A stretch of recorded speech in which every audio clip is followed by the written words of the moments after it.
Thank you, Tom. It's my pleasure to introduce to you the 2013 Board of Trustees, who I will introduce to you on stage. Pamela Bailey, Kathleen Bello, Albert Boothly, David Kaplan, Scott Carpenter, Bruce Graham, Marge Enfield, Kathy Kelly, Kelly Richardson, Robert Riddick, Robert Allen Rothwell, and among our offices, Julie Howard and, of course, Dennis Abbott.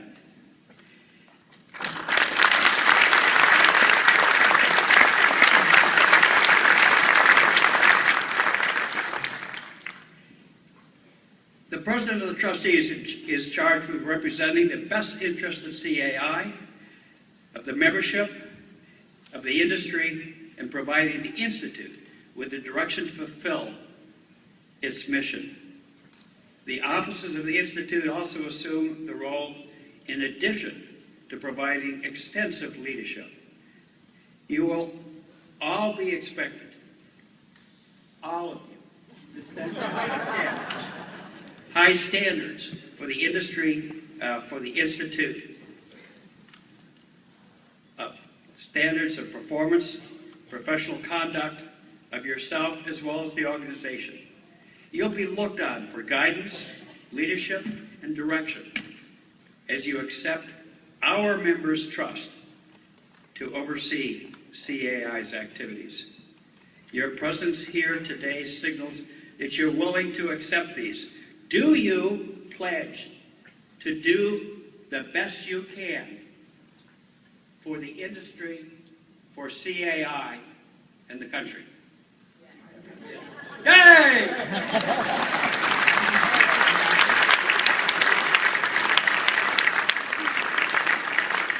And now I'm supposed to read, and please give them a warm round of support.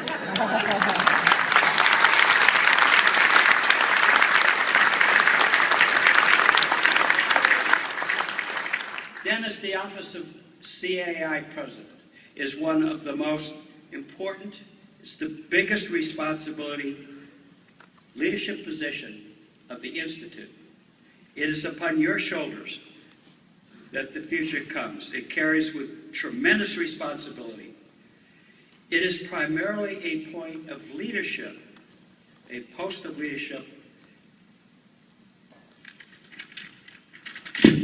where I can see it, and service to members in CAI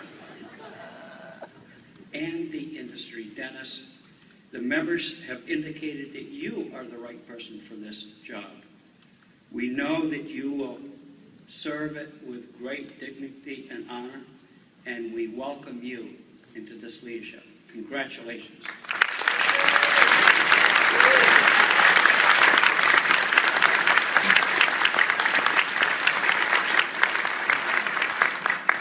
Thank you, guys. One more round of applause for past presidents.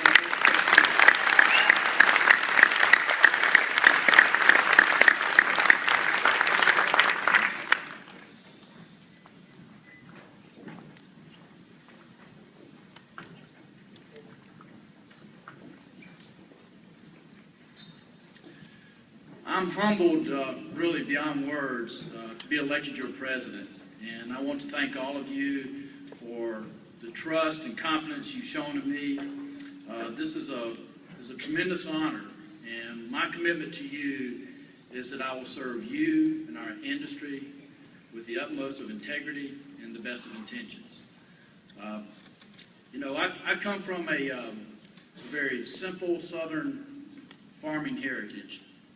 And it's hard for me to fathom that today I stand before you as president of our esteemed international organization. I'm really moved by it. And if my father were alive today, I know he'd be here and he'd be very proud.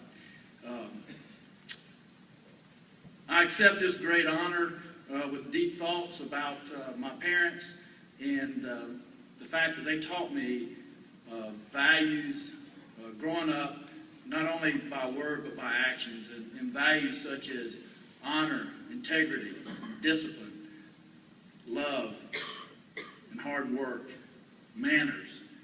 And I can still hear my father speaking to me every day as I go through my routine and working in the office, things like give a firm handshake and not a wet rag. Look a man in the eye. I gave you a name that's untarnished, so don't screw it up, boy.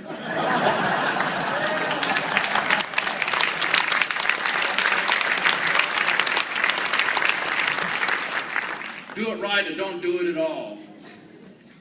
I remember my first day before I went to work at a real job where taxes were taken out of a paycheck. My dad sat me down and he said, "Now, son, come payday, you're going to expect 100% of your money." And I said, "Yes, sir, absolutely." He said, "Well, then your boss has a right to expect 100% of your effort and your time when you're on the job. So if you find yourself with nothing to do, remember the floor always needs to be swept. Give them 100%. And I've tried to take that mindset into work every single day for the rest of my life.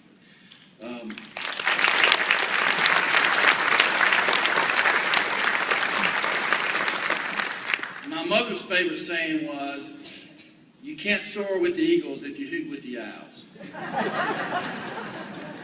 Now, it was usually about 10:30 at night when I was going out to room with my buddies, and she knew I had to be at work the next day. My mother's 87 years old now. She's in a nursing home back in my hometown of Florence, South Carolina, but I'm so grateful that I have a mother who loved me enough to go before Almighty God every single day and pray for me. And for you mothers that are out there, I will tell you there is nothing more powerful that you can do for your children than to pray for them. It makes a huge difference, and I encourage you to do it.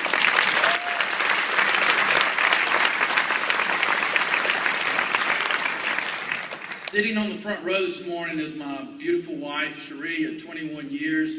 And just so you guys know, I just stepped into it big time because she doesn't like the spotlight on herself. But Cherie, you have given me 3 wonderful boys. You have been a solid rock in your love and support for me and what I do each and every day. And you have prayed for me, you've loved me, you've cared for me, you've done for me, you've encouraged me, and so graciously, when I really needed it, you gave me a swift kick in the tail. So,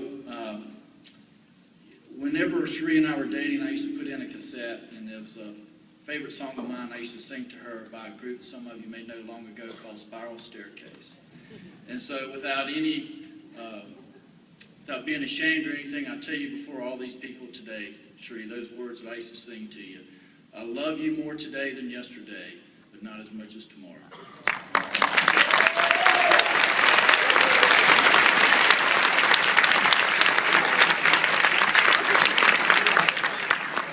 When you elected me as president, you honored not only me, but my 3 boys, Hampton, Caleb, and Bo, my wife, my mother and father, and my entire family.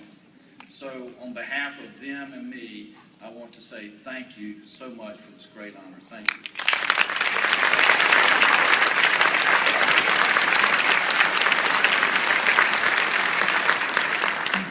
Now, on to the business of this morning's general session. I would like to take the opportunity to thank our partners and sponsors because without their generous support, this would be a much different and less fabulous event. We will begin